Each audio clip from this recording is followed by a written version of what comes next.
Today in the group chat, Garrett Graff is back. He's a journalist and author of The Devil Reached Toward the Sky. Rob Bluey, president and executive editor of The Daily Signal. And Maria Cardona, CNN political commentator and Democratic strategist. I want to start with you, Garrett, because now this is finally happening. We wanted to start with the victims because something in that ad interested me, saying 5 administrations, right? Like, they're not trying to come down on a side politically here.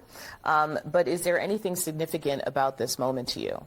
Yeah, I think that this is an important moment to remember that there are real people behind this sort of political scandal, and that as much as we sort of look at this as like, is this good for Trump or bad for Trump, that there is a criminal case underlying this that involves an enormous number, still sort of yet to be defined, right, of both victims and people who sort of knew about and encouraged and enabled this behavior by Jeffrey Epstein for years. And as we've seen over the last couple of days with the controversy around the appearance and role and friendship of Larry Summers, former Treasury Secretary, with Jeffrey Epstein, him announcing overnight that he's saying he's going to step back because he was communicating with Epstein. That, this is not just a story about Donald Trump. This is a story about sort of some of the most powerful people in America on a whole bunch of different fronts. Okay.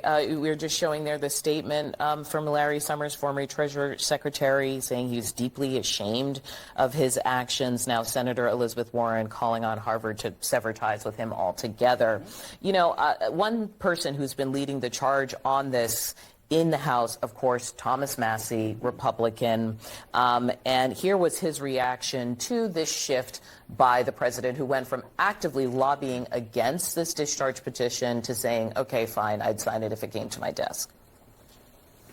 The Speaker, the Attorney General, the FBI Director, the President, and the Vice President could have saved us all this time and embarrassment, frankly, for our own party if they'd just done the right thing 4 months ago. Rob, I wanted to ask you about this because as much as Democrats have gleefully jumped onto it, he has held firm. Yeah, and the 4 Republicans who looked Trump's folks in the eye and says, we don't care, we want this vote.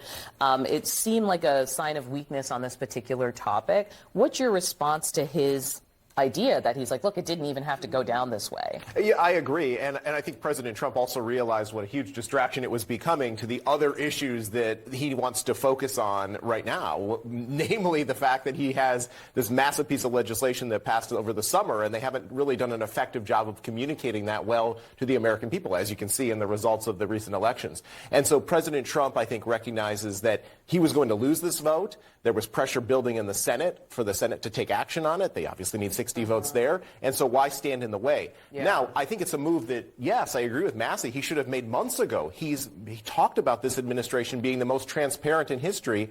Having the release of the Epstein Files would go help him make that claim. Maria, is this a Pyrrhic victory? I mean, Democrats have the Epstein Files, but no health care subsidies, and they're infighting about the government shutdown.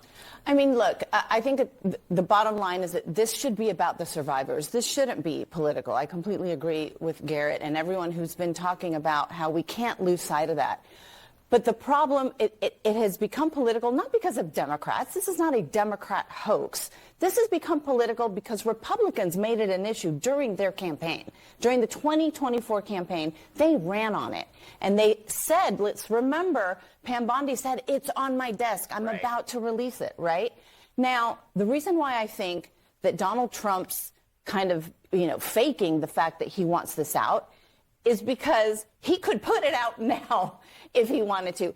Why wait for this vote that will be incredibly embarrassing to him when massive numbers of Republicans are going to vote for it, when we know that this is not something that he wants out there? If he really wanted it out there, he could have done it 4 months ago, and he could do it right now. Well, there's still going to be a vote, so let's look forward to the many speeches to come.